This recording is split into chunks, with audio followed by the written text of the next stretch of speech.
Hey guys, I'm on the first ever Norwegian cruise in like 16 months, and I'm on the Norwegian Jade, and this place is empty. Let me turn this around and show it to you. Totally empty. I mean, there are a few people, but not many. Just kidding, I'm totally one of the first people on the ship. I'll see you guys later. Bye.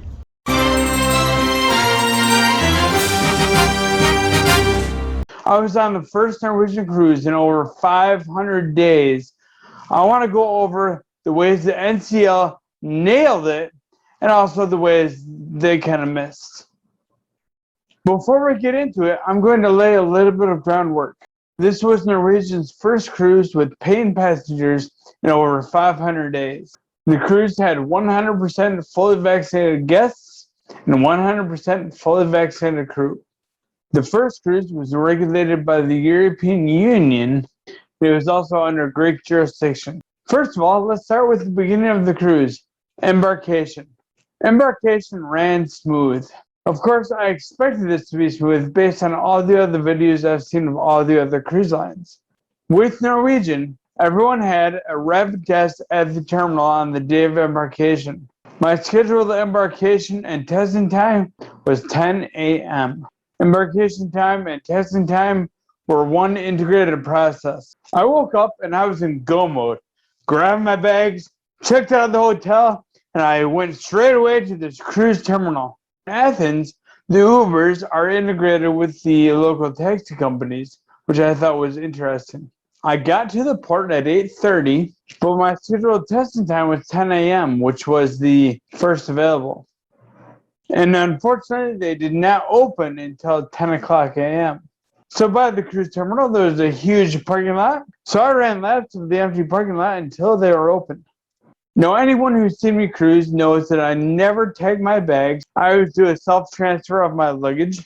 But while the testing site was not open, they did have people working at the cruise port, and they offered to tag my bags while I went for a run. Well, that was delightful. And it arrived to my room perfectly. So I think I'll be doing that again. It was so easy. Anyways, back to embarkation.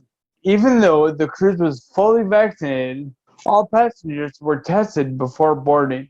This seems to be a policy that other cruise lines are adopting now. So I think the more cautious approach of Norwegian has been a prudent one. On the note of testing was 100% paid by Norwegian. They were all rapid antigen tests. On day 5 of the cruise, they did another test. Anyone flying home to the US on the day of embarkation could talk to Norwegian to make sure the test also worked to get back into the US, which was very convenient. 10 o'clock came. I finally went to the testing center, which was integrated with the cruise terminal. When I did the online check-in, I also had to schedule my test at the same time with a third-party testing company, and I got a QR code from them. I got in line and finally used my QR code to get a testing tube associated with it. And the testing tube was associated with me, and that was my tube. We got our swab, which wasn't that bad. It was a nose swab, and we all waited in a large waiting area. We waited for our number to be put on a screen, which meant our test result was ready. My number appeared on the screen. I went and got my results, negative. And I got a pink wristband and I walked on the ship. They told us it would take about 30 minutes for the test results. I was waiting in the big waiting room for about 24 minutes. Total time from entrance of the testing building to walking on the ship was 39 minutes. Minus the time that I waited to get my test results, it was 15 minutes of waiting in line, getting the swab, and 1 minute to walk onto the ship. Security was done on the ship just like it is every time you come back from a port on a cruise. So this whole embarkation procedure counts as Norwegian nailing it. So 1 point there. As I mentioned, we also had another test before the cruise was over, which would have worked to get into the US or wherever you were going. Just for the thorough, free, and organized testing procedures, which I think is a little bit beyond embarkation, Norwegian gets another point for the win. Okay, we've talked about embarkation. That ran smooth. The next on the list, ship preparation. The ship had ample clear markings. It had one-way floor stickers, blocked off seats around the ship, and reduced capacity and distance dining tables. And the crew was a cleaning machine.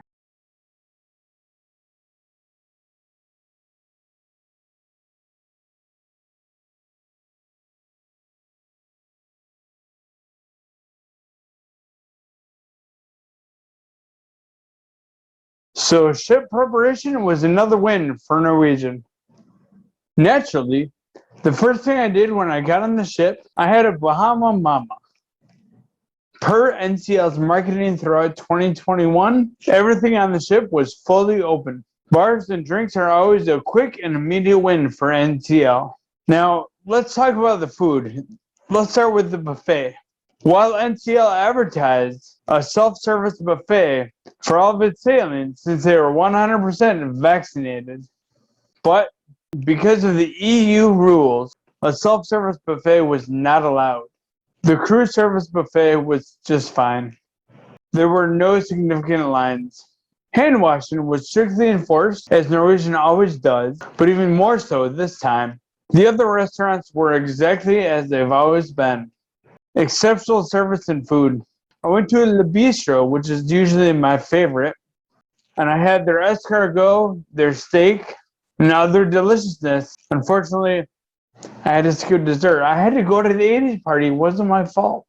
I also went to the Jasmine Garden 2 times. Jasmine Garden is a complimentary and unique restaurant on the ship. Many Norwegian ships have one unique and included restaurant. It's usually an Asian one. It was, as always, incredible food and service. I also frequented Ocean's, the 24/7 Irish pub, for all the late night dining, which for me means that it made up the majority of my onboard meals. Food was another win for Norwegian, so 5 points. Not everything was perfect. Norwegian hasn't cruised for a while, and it was plain that a lot of people were new or rusty. I had a number of service misses that were caused almost exclusively by a lack of process. Now, to keep on the sunny side of things, I won't harp too much on Norwegian, but as a business person, process is important, and their processes were out of practice. Little things like writing down my order so I don't have to give it 4 times, or not losing my laundry for 20 hours. All those little things added a lot to the stress of my cruise. So I would say a lack of cruise processes or rustiness gives a point away from Norwegian. That wasn't the only miss. Norwegian usually has a freestyle daily placed in your cabin every night. It details the onboard events for the next day. The freestyle experience, something that Norwegian highly endorses, allows passengers to go to whatever activity they want and whatever dining option they want at any time. On this cruise, they did not put the freestyle daily in your cabin. If you wanted a paper schedule, you had to go down to guest services to get it. Well, when a typical passenger doesn't know what's going on, the ship's efforts to make a fun and entertaining experience on board are totally useless. Norwegian has an app that has all the day's activities on it. It's the same app they had since before 2020, but unfortunately the app wasn't working. So I had to stand in line for an hour to request that they put the freestyle daily in my room every day. I was assured that they would, but it never happened. I requested this twice, plus requested it from my steward, but it never happened. They had 500 days to get ready, but I guess they were more worried about their pandemic processes and forgot to test their app. On a similar note, my internet wasn't working. Now, I'm not talking about it being slow. It's a cruise ship. I expect that. But it was not working at all. So I had to stand in line for 20 minutes just to be told that the internet line is 50 feet away. So I stood in that line for 90 minutes. I had a cabin upgrade about a week before the cruise. My internet reservation was never changed to my new stateroom number. So I had to waste 90 minutes on my first day of the cruise just to have them fix my internet in 2 minutes. I had to fix it because I was doing my first live stream from the ship, which is here. All of these things added a ton of stress to my vacation and took away probably 5 hours of time just standing in line when Norwegian simply didn't do what they said they were going to do. So not being organized and not having an app that works, Norwegian gets another miss. Now everyone knows Norwegian is the best for solo cruisers. Most people easily know them for their solo cabins and their solo cruiser discounts. There were neither on this ship, but I signed up for it and I knew that. So it's not their fault that I chose to pay nearly $300 per night for this cruise. Everyone who has cruised Norwegian as a solo will know how awesome their solo program is. It's a great way for solo cruisers to meet each other. Without the group, cruisers just make friends with other people, which is fine, but you're not really ever in the clique that came together. I had a conversation with the general manager of the cruise. Before I tell you about that conversation, let's review real quick the Norwegian cruise ship chain of command. In charge is the captain. Below him you have the cruise director and the general manager. The cruise director is in charge of entertainment and the onboard experience. And the general manager is in charge of hotel, food, and beverage. So I had a good conversation with Mirsad Buck, the general manager, and I told him about my experiences. I'll paraphrase what he told me.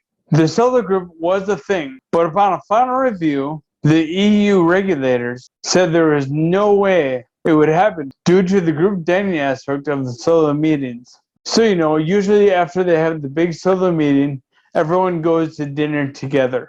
And then usually they go to the theater for the show. The group dining was the aspect the EU had an issue with. So NCL scrapped the solo program altogether. I obviously wasn't in the discussion with the regulators, but NCL did not communicate this to any cruisers, and they didn't think of any alternative. Similarly, I talked to the public health officer, the new position created by Norwegian to manage the health protocols on each ship. He told me that if they could have a solo program, they would in a heartbeat, and that they will in the US, provided no changes in US rules. He told me that NCL has fully vaccinated cruises to allow for more freedom. But any additional rules that Norwegian has is basically the cruise line just jumping through hoops so they can sail. I think the group meeting would have been fine, since I know the cruise scheduled a cruise critic meet and greet, although this was an off-schedule item, so it was by invitation only that arrived in my stateroom.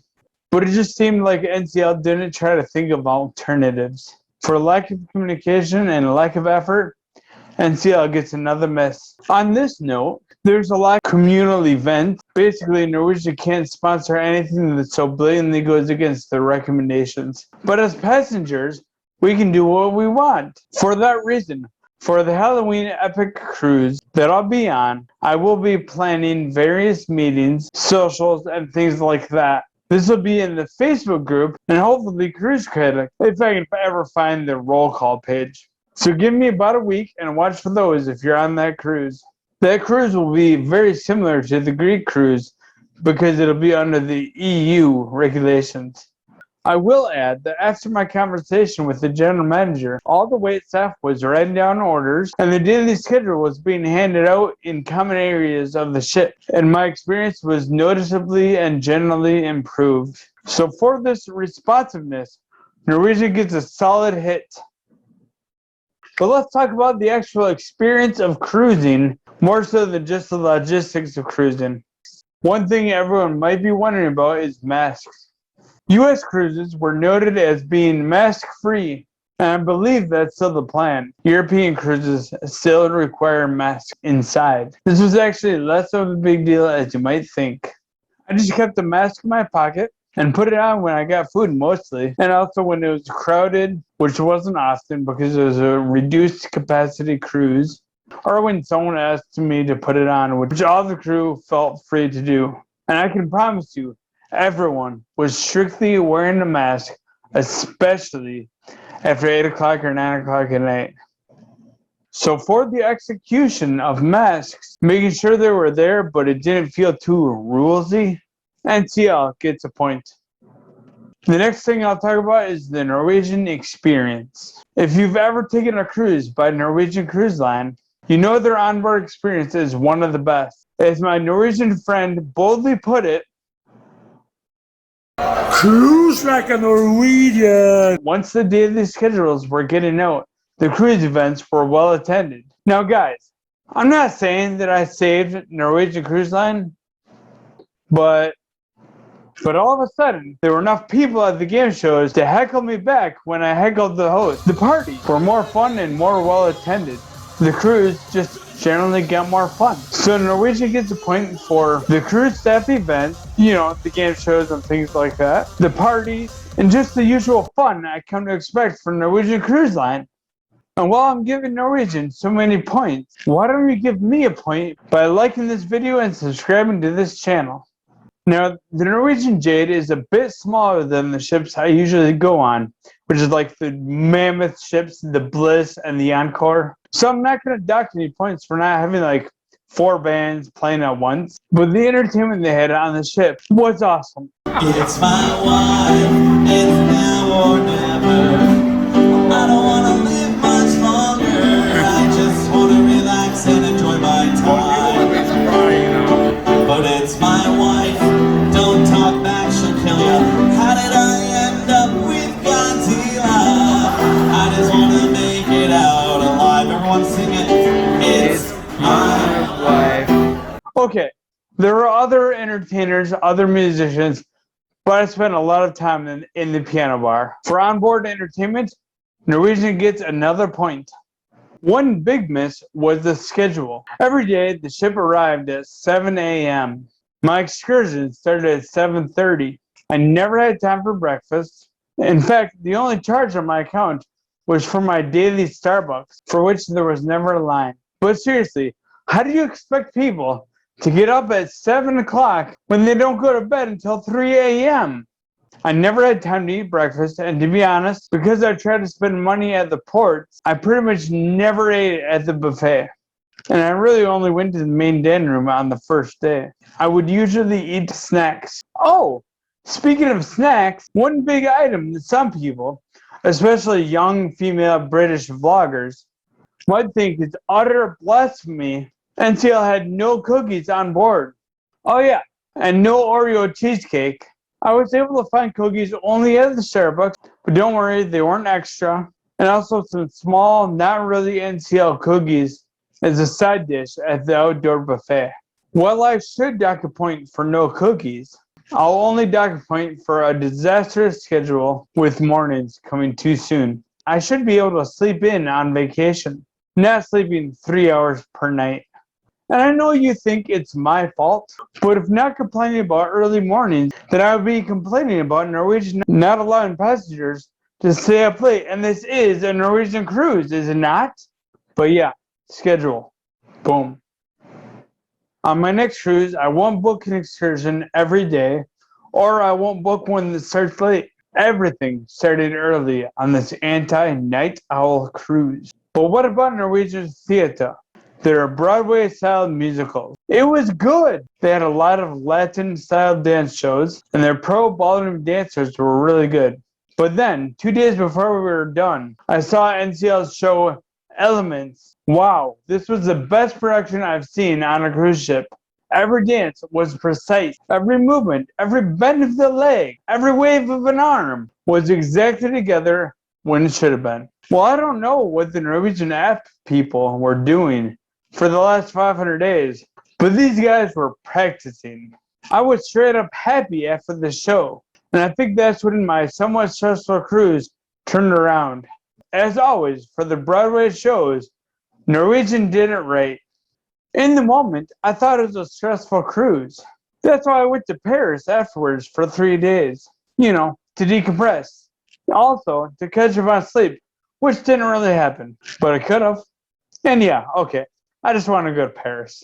But it was great to be back on a ship. Next time, I'm not going to take an excursion every day.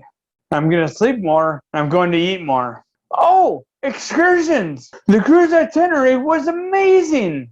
I mean, except for the early mornings, but I had an adventure every day.